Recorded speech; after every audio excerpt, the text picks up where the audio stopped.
Learn English easily. Chapter 1. The story of Mia and Elinor.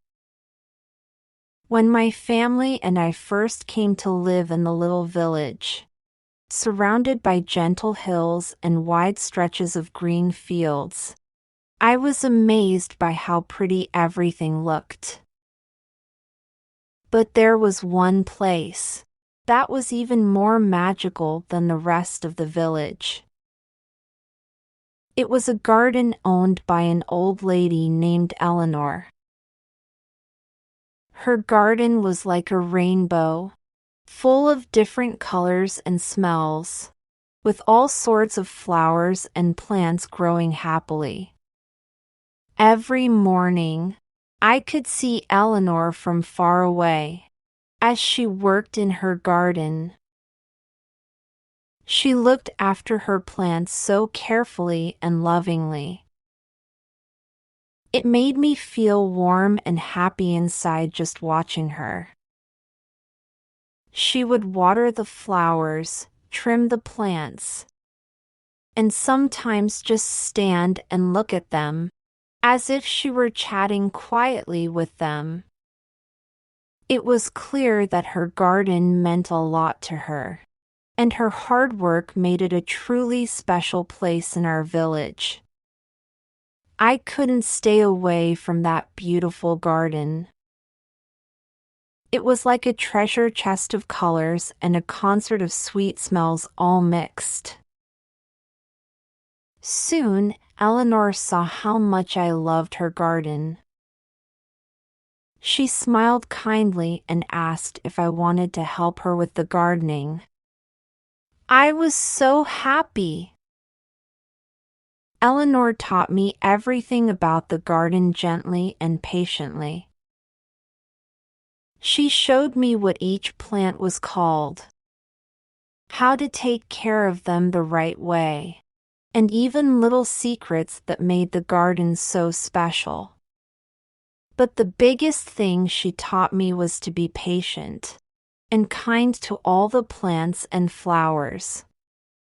She showed me that taking care of a garden means giving love and time to it, just like caring for a friend. The garden turned into my happy place, a quiet spot where I felt calm and safe from the stress of moving to a new village. Elinor was not just someone who taught me about gardening. She became like a friend, someone I could share secrets with, and she was as caring as a grandmother.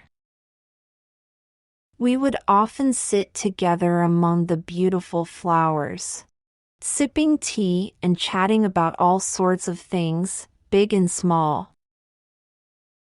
Sometimes we talked about simple, everyday stuff, and other times we shared our deepest thoughts and feelings.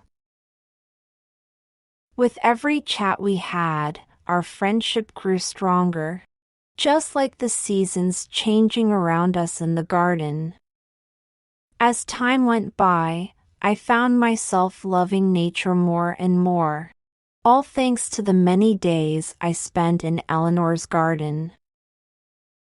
This love for plants and flowers grew so strong that I decided to study botany, which is all about understanding plants. This choice was a big step for me, pointing me in the direction of what I wanted to do with my life. When it was time to leave for college, I had to move away from the village, but I never forgot about the garden or Elinor.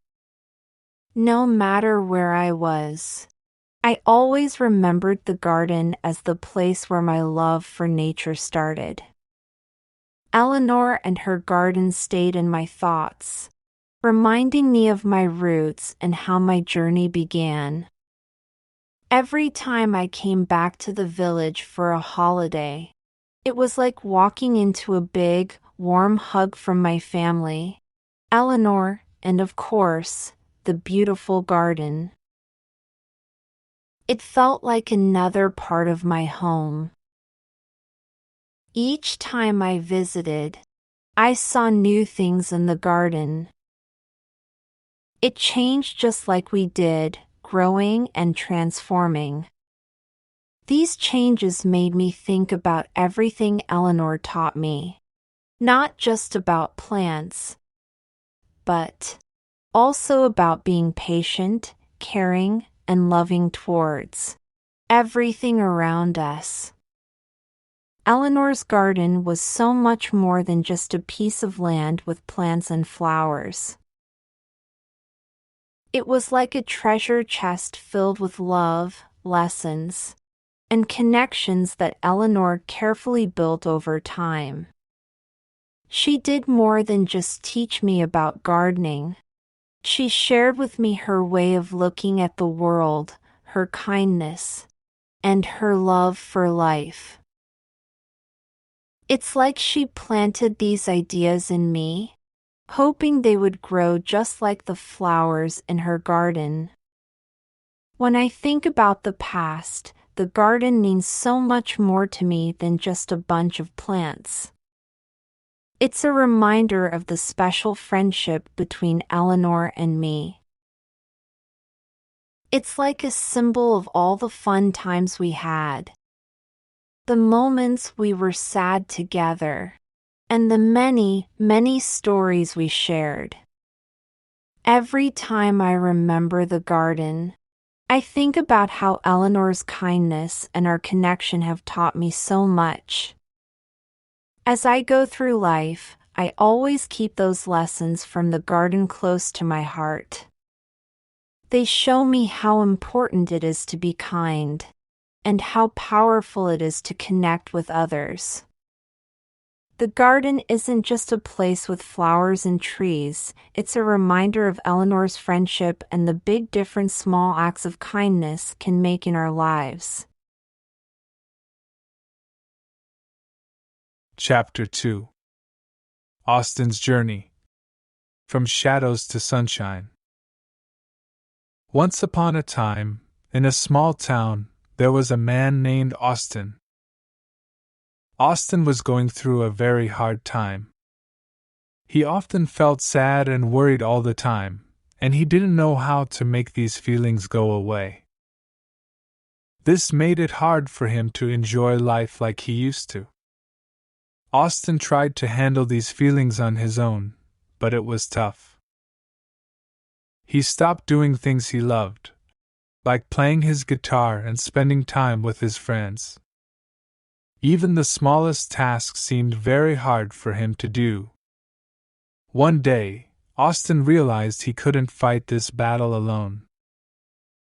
He decided to talk to someone about how he was feeling.